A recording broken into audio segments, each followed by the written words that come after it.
Praise Lord. परमेश्वर का धन्यवाद करते हैं। आइए हम एक वचन को पढ़ेंगे, दूसरा इतिहास उसका 20 का 15 में। वहाँ पे इस प्रकार से लिखता है कि तब वह कहने लगा, हे सब यहूदियों, हे यरूशलेम के रखवालों, हे राजा यहोशापात, तुम सब ध्यान दो। यहोवा तुमसे यो कहता है, तुम इस घड़ी भीड़ से मत डरो और तुम्हारा मन कच्चा ना हो, क्योंकि युद्ध तुम्हारा नहीं परमेश्वर का है।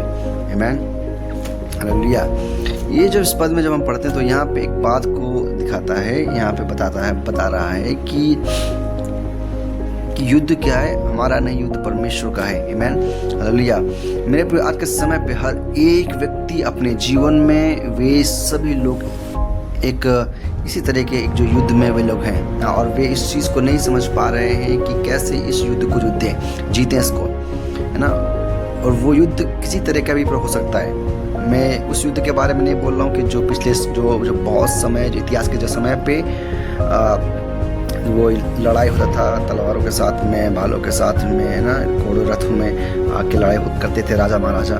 मैं उस युद्ध के बारे में बात नहीं कर रहा हूँ, मगर मेरे प्रियो, उससे भी खतरनाक जो युद्ध है वो है एक मनुष्य के अंदर जो युद्ध चलता है, उसके बारे में मत कर रहा हूँ। मेरे प्रियो, आज के समय पे बहुत सारे लोग ऐसी युद्ध को वे लोग लड़ रहे हैं, वे लोग अंदर ही अंदर, और वे उस युद्ध को अकेले लड़ रहे हैं, और वे कई बार उस युद्ध में वे हार जाते हैं, निराश हो जाते हैं, वे आशा को खो देते हैं, और वे अपने शरीर का बहुत सारा वो हानि को वो लोग पहुंचाते हैं, है ना। और इस तरह की जो चीज़ें हम देखने को पाते हैं। मगर मेरे प्रिय, के समय पे मैं आपसे कहना चाहता हूँ, आप अपने उस युद्ध में अकेले नहीं हैं। हालेलुया। परमेश्वर ने आपको अपने हाथ में रखा है। परमेश्वर ने आपको अपना बेटा और आपको बेटी उसने कहा है, चाहे आपके लाइफ में कैसी परिस्थिति क्यों ना हो, आप जिस परिस्थिति से भी आप गुजर रहे हो, है ना, उन सब परिस्थितियों के बीच में यहोवा परमेश्वर आपके साथ में है। प्रभु आपके साथ में है, आपके संग में है वो। बस हमें ज़रूरत है कि हमें उस परमेश्वर के हाथ को हमें थामे हुए हमको आगे चलने की ज़रूरत है। जब हम इस चीज़ को, जब हम अपने जीवन में जब हम समझते हैं मेरे प्रियो, तो मेरे प्रियो, एक बात को याद रखिए कि आप अपने उस युद्ध में विजय को प्राप्त करते हैं, क्योंकि परमेश्वर का वचन इस बात को बोलता है कि युद्ध तुम्हारा नहीं, युद्ध यहोवा का है। आमीन, हालेलुया। यहोशापात के साथ में भी जो यही हुआ था कि उसके चारों ओर से बहुत सारे लोग आ रहे थे उसको मारने के लिए, ना। 3-4 राज्य एक साथ में वो आ गए थे, और वो यहोशापात अकेला था।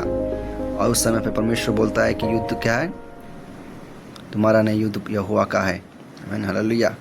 मेरे प्रियो, आज परमेश्वर उसी तरीके से हम सभी लोगों को इस बात को बता रहा है कि आपके जीवन का युद्ध आपका नहीं है, वो यहोवा परमेश्वर का है। बस आपको उसके साथ में बने रहने की ज़रूरत है। आमीन। जब आप बने रहते हैं तो मेरे प्रियो, मैं विश्वास करता हूँ परमेश्वर आपके जीवन में उस युद्ध के द्वारा आपके जीवन में एक बड़ी आशीष को लेकर आएगा। आमीन। और आप सभी लोग उसकी गवाही को देंगे। आमीन, हालेलुया। परमेश्वर आप सभी लोगों को बहुत आशीष को दे। जय मसीह की।